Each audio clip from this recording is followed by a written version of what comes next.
n'y a pas de déclaration ministérielle, et les portes se referment et le silence revient, à la rubrique « Présentation de projet de loi ».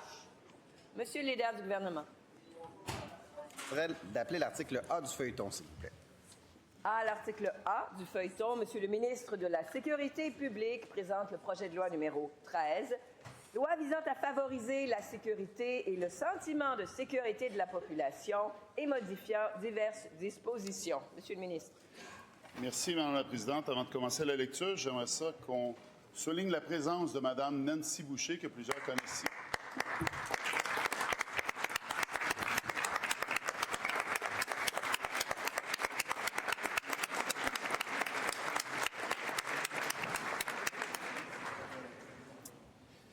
Merci, Mme la Présidente. Alors, ce projet de loi édicte 2 lois visant à favoriser la sécurité et le sentiment de sécurité de la population et modifie diverses dispositions législatives en matière de sécurité publique.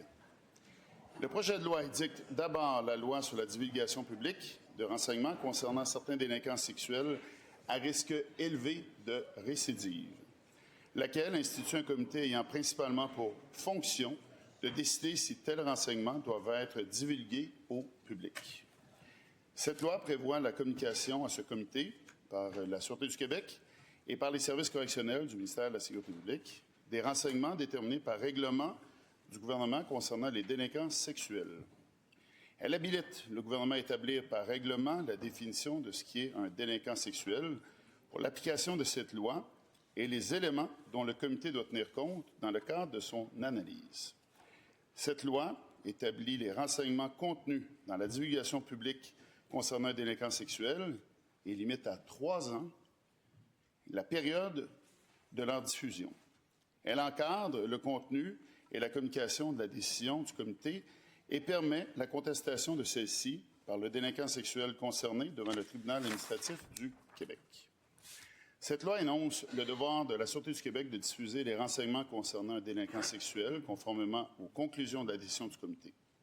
Enfin, elle établit les modalités relatives à la mise à jour des renseignements divulgués et au réexamen des décisions du comité. Le projet de loi édicte ensuite la loi visant à favoriser la paix, l'ordre et la sécurité publique au Québec, laquelle interdit de manifester à moins de 50 mètres du terrain sur lequel se trouve la résidence d'un député, d'un élu municipal ou d'un préfet élu au suffrage universel. Cette loi interdit également de posséder ou de projeter certains objets ou certaines substances pouvant servir à porter atteinte à l'intégrité physique d'une personne, à la menacer ou à l'intimider, ou pouvant causer des dommages aux biens lors d'une manifestation. Elle permet à un membre d'un corps de police de fouiller une personne ainsi que son environnement immédiat lorsqu'il a des motifs raisonnables de croire qu'elle est en possession d'un tel objet et de le saisir. Elle interdit, en outre, sauf exception, d'exposer à la vue du public tout objet identifiant une entité inscrite sur la liste des entités à dessein criminel établie par le ministre de la Sécurité publique. Elle prévoit les diverses modalités liées à l'inscription d'une entité sur cette liste. Le projet de loi modifie la loi sur la police afin notamment de permettre au ministre de déterminer les services de gendarmerie qui peuvent être partagés et autoriser le partage d'autres services policiers entre les corps de police. Il établit les règles permettant la constitution de régies de police autochtones pour l'établissement et la gestion d'un corps de police commun. Il établit aussi le statut de la régie, sa composition, la façon dont ses affaires sont administrées, ainsi que certaines règles relatives à son bon fonctionnement.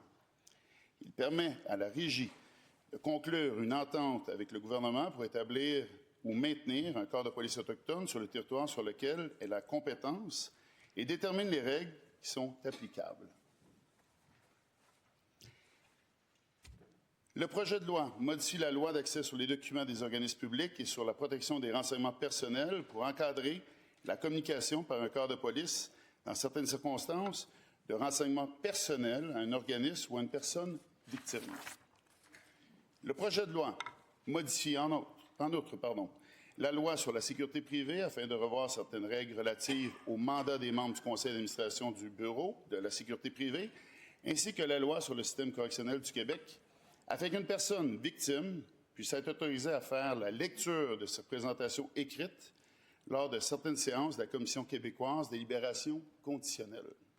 Enfin, le projet de loi contient des dispositions de concordance et transitoires. Merci, Mme la Présidente. Bravo.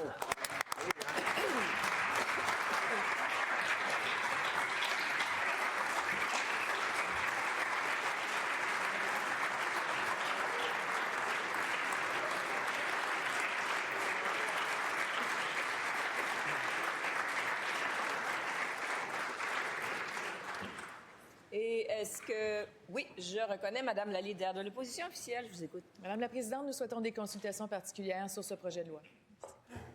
Est-ce que l'Assemblée accepte d'être saisie de ce projet de loi adopté?